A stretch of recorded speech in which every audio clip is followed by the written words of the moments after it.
بینندگان عزیز سلام. بهر آماده نمودن باز یک برنامه علمی هیئت ایجادی ما با اعضای عالمان از انستیتوت گیولوژی اکادمی علوم جمهوری تاجیکستان تصمیم گرفتیم تا به منطقه تگاب ناحیه ورزاب برویم. و این حال ما قرار داریم در شهرهای دوشنبه خوجند و عالمان میگویند که همین قطارگوهایی که اینجا را فرا گرفته‌اند با دوره‌های قدیم‌ترین کوپیداشوی تعلق دارند و قسمت بالای زمین که اینجا آدمان خانه کرده اند اگر 100,000 سال پیش پیدا شده باشد، قسمت پایانی آن تقریبا 45 میلیون سال پیش پیدا شده است که یک تاریخ ناگفتنی و تاریخی است که آدم به شنیدن آن تا یک اندازه باور هم نمی‌کند.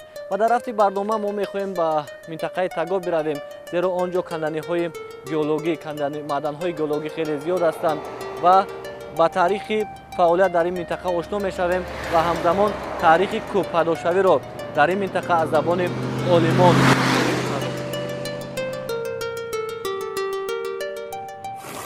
ما در ساحل راست دریای حوزه دریای ورزاب ایستاده‌ایم تا که ساخت گیولوژی آن را آموزیم. ساخت گیولوژی این جای ایستادگی ما بسیار عجایب است. از دوره چهارم سر کرده تا دوره کربن مابین کربن بالا هستند که بسیار ساخت مرکب دارد. ساخت مرکبش از کدام جهت؟ از جهتی که اینجا نشیبی قطارگوهای حصار که با پسخمی دوشنبه داخل می شود، کفیش کلان می گذارد که اون حصار کوشال نام دارد. با این کفیش یک قسم جنس های کوهی این منطقه با پایان فرو رفتگی و چپگردان شدگی. مثلا از ساحل دریا بالا بگیریم اگر دوره چهارم هست اینجا کمپلکس ایلیاک. این تخمینا 100,000 سال عمر دارد. این کمپلکس چهارم ایلیاک بالای دوره نیاگین به جایگیر شده است که این دوره 20-25 میلیون سال عمر دارد. دوره بور اینجا پلیاگین تخمینا 45 میلیون سال، بوری یک پایان بالا تخمینا 40 میلیون سال، یورا قریب 35 میلیون سال عمر دارند. اینها همش با ایره میز کائنات داخل می شوند. بعد از کفیش حصار کوشال دوره پلیازوی سر می شود که این دوره از آهکسنگ‌های دولومیت‌دار و سلانس‌ها دوره پلیازوی مابین سر میکنند که این کربن 2 کربن 3 تشکیل میکنند که اینها تخمینا 300 میلیون سال عمر دارند.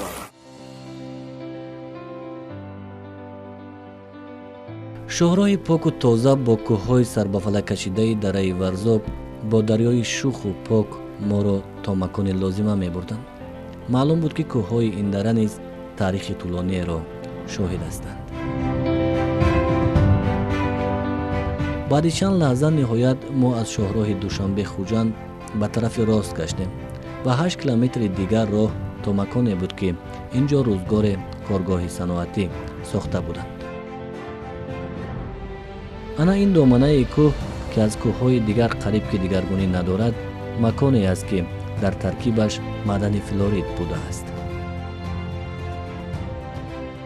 آموزش گیولوژی در دره تگاب تقریبا در آغاز سالهای 40 آغاز می‌یابد و اینجا عالمان تاجیک با همراهی عالمان روس بهر آموزش این منطقه می‌آیند. ولی کارکرد در این مکان باشد آخر سالهای 40 یعنی سالهای 48 49 آغاز می‌یابد و با سپارش حکومت آن وقته تاجیکستان در اینجا کامبینات خاصه ساخته می شود برای کارکرد معدن‌های زیرزمینی و از اینجا بجز از فلورید که منبع خیلی بای هست، اینجا باز معدن‌های روح و سرب پیدا و کارکرد کرده می شود و باید بگویم که فعالیت در اینجا تا سالهای 90 خیلی با جوش و خروش صورت می گرفت.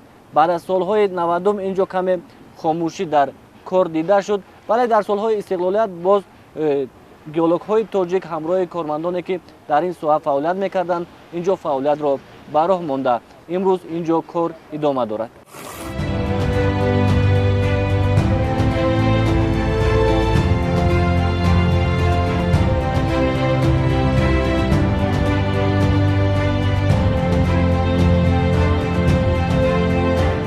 асосан аз флюорид иборат аст. Флюорид ин калси фторду формулаш асосӣ бисёр ҷо истифода бурда мешавад. Якум ҷои истифодабариш заводҳои металлургӣ ки температураи гудозиши баъзе элементҳо масалан валфрам бисёр баланд аст, ина ҳамчун флюс истифода бардагар температураи гудозишаш паст мешавад. Агар шаффофи тозаи хушрӯ бошад оптикава истифода бурда мешавад. Агар конаш бисёр калон бошад кислотаи фтор ҳосил мекунад, баъд краскаи эмал тайёр мекунад. дар тоҷикистон коркарди ҳамин ба роҳ монда шудагӣ аст, ягон навъи маҳсулот тайёр мекунанд? ин ҳозир коркарди ин асосан ҷои мо ба истифода намебаранд, иона тайёр мекунанду заводҳои металлургӣ ва дигар ҷоба мефурӯшанд. аслан ҳамин хеле тоза мешавад ё ки чиркинаш ҳам ҳаст олуда шавад? Мана дидед, мана олуда дидед, мана. Баъд инҷа Тоҷикистон ба аз ин конаш бисёр шимоли Тоҷикистон ба Тоҷикистони марказӣ ва водии Ромид ба як кони мағов аст. Кони мағов флюориди тозаи шаффофи кристалкари.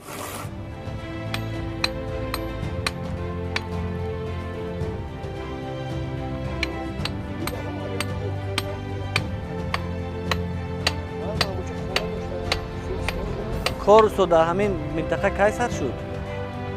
سال 50. این از سال 92 کامبینات از سال 50 کار بدارم. من همین برایش وایدم.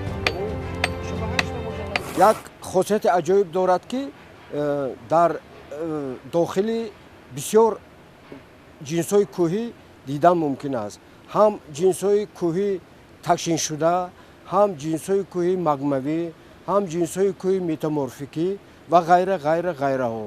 اساساً علاقمند است ایون با سنگ خارو. سنگ خارو یعنی که گرانیت ها گوییم اگر توجیهش بگردیم سنگ خارو میشد. سنگ خارو وابسته از ترکیب شیمیاییش سیلیسیوم O2.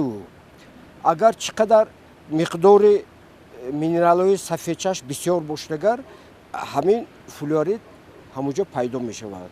غیر از این کانتاکت دیگر جنس ها مثلا گرانیت ها با جنس های تکشین شده مرمر، آهکسنگ، سلانت ها باشدگر کونی کانتاکتی یا اینکه سکرنی حاصل می کنند.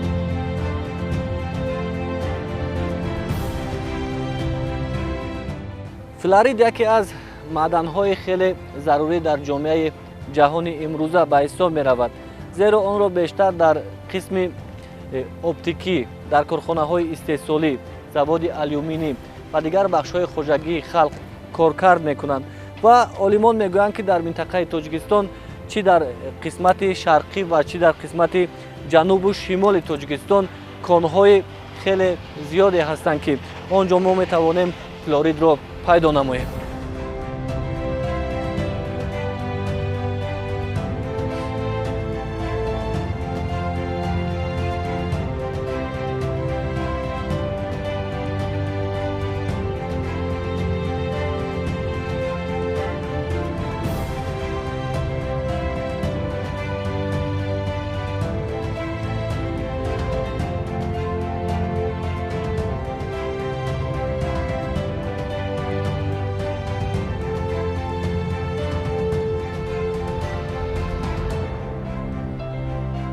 Дараи Такоб дар пасхамии ҷанубии қаторкӯҳи ҳисор ҷойгир мебошад ва дар байни ҳамаи минтақаҳои қаторкӯҳи ҳисор ин минтақа бисёр ҳам диққати худро ҷалб менамояд. дар ин ҷо конҳо ва зуҳуротҳои маъдании гуногун ҷойгир мебошанд ва маҳз ҳамин гуногуниҳо ин минтақаро яке аз минтақаҳои бисёр ҳам ҷозиб ва дилрабо месозанд. дар ин ҷо зиёда аз 12 конҳо ва зуҳуротҳои маъданӣ ҷойгир шудаанд ва пайдоиши ё форматсияи онҳо низ аз скарниву магнетити, скарниву сулфиди ва кварсию арсенопирити мебошанд ва дар байни ин зуҳуротҳо ва конҳои номбаршуда диққати бисёртарро кони хоҷа ки дар баъди гузаронидани таҳлилҳои химиявӣ дар ин ҷо дар таркиби ин фоизи баланди флюорид ёфт шудааст ва дигар ин зуҳуроти маъдании 15-2 мебошад ки дар ин ҷо низ баъди гузаронидани таҳлилҳои химиявӣ фоизи баланди сурб, рӯҳ ва флюорид ёфт шудааст.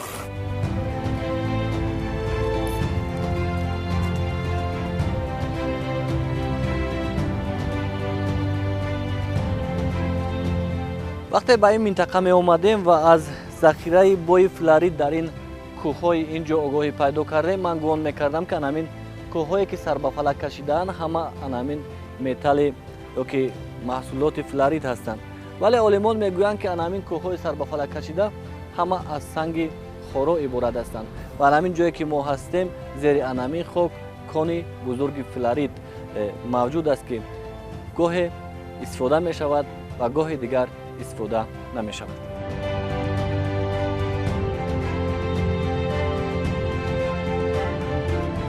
ҳозир шумо мебинед ки дар посёлкаи болои Такоб аз ду тараф кӯҳҳои қад ба фалак расида иҳота кардааст ки ин кӯҳҳо давраҳои карбон-2, карбон-3 ба вуҷуд омаданд, лекин ин кӯҳҳо дар натиҷаи ҳаракатҳои навтарини тектоникӣ чандин маротиба хам шуданд, дар натиҷаи бодхӯрдашавӣ, дар натиҷаи пасту баландшавии температура паст шуданд, лекин дар натиҷаи ҳаракатҳои тектоники нав иҳон бо аз нав қомати худашро рост карданд. сину соли иҳона агар мо 300-350 миллион сол гӯем агар, лекин аз ҷиҳати баъди орогенез ин кӯҳҳо ёш тамоманд. Давраи олиготсен плюс давраи неогену четвертични, давраи чорум иҳон бо қомати худашон 2-3 километр боло бардоштанд. Кони диамалик мавҷуд аст, кони сурбию флюоритӣ ва ин низ аз ҷиҳати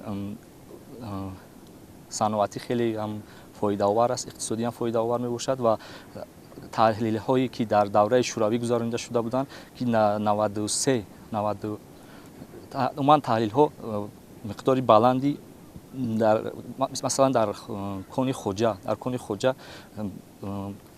миқдори баланди фоизи баланди қалъагиро нишон дода шудааст ва боз дар натиҷаи таҳлилҳои химиявӣ дар як тона 516 грамм нуқра низ нишон дода шудааст ки инро низ бояд ба назар гирем ва умуман ҳамин дараи Такоб дараи хеле ҳам перспективии ояндадор гӯем хато намекунем ва дар ин ҷо албатта ки корҳои иктишофии геологӣ низ аз сари нав ба роҳ монда шавад ҳам мешавад ва ҳамаи таҳлилҳои химиявӣ геохимиявие ки дар оянда мегузарем албатта мо метавонем дар як сатҳи баланд бо истифода аз барномаҳои компютери муосир ки талаботи бозори имрӯза мебошад коркард кунем ва ба ҳукумат пешниҳод намоем. Дар Такоб солҳои 50-60 то солҳои 70 фақат флюорид ҳамроҳи сурбу рӯҳ истеҳсол мекарданд дар фабрикаи Такоб. ҳамон солҳои 51-53 дар натиҷаи ҷустуҷӯи геологӣ худи дараи Такоб боло сафидорак, вармарак, дараи пичандар, душоха ва пичандар, хоҷӣ дар инҷа дигар намудҳои маъданҳо кашф карда шуданд ки дар натиҷаи анализи химиявӣ анализи спектралӣ элементҳои химиявӣ ба монанди қалагӣ, кобалт, никел, пирит, арсенопирит, халкопирит, галенит, сфалерит ва ғайра кашф карда шуданд ки то ҳол инҳо коркард карда нашудаанд.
бинандагони азиз, ҳамин тариқ мо аз дараи Такоб дидан кардем ва маълум гардид ки солҳои зиёд инҷо маъданҳои кӯҳӣ коркард карда мешаванд ва олимон мегӯянд ки ба ҷуз он маъданҳое ки имрӯз инҷо коркард карда мешаванд, боз даҳҳо намуди минералҳо инҷо ҳаст ки ба коркарди онҳо метавон баҳри рушди саноат дар Тоҷикистон саҳмгузор буд. ҳамин тариқ мо инҷо барномаи худро ба поён мебарем ва умед мекунем ки бо хубтар шудани вазъи иқтисодӣ дар кишвар ва саҳмгузорӣ дар бахши коркарди минералҳои кӯҳӣ ин минералҳо коркард карда мешаванд ва мо бо ҳамроҳии олимони ҷавон метавонем дар рушди иқтисоди кишвар саҳм бигирем. То барномаи дигар шод бимонед.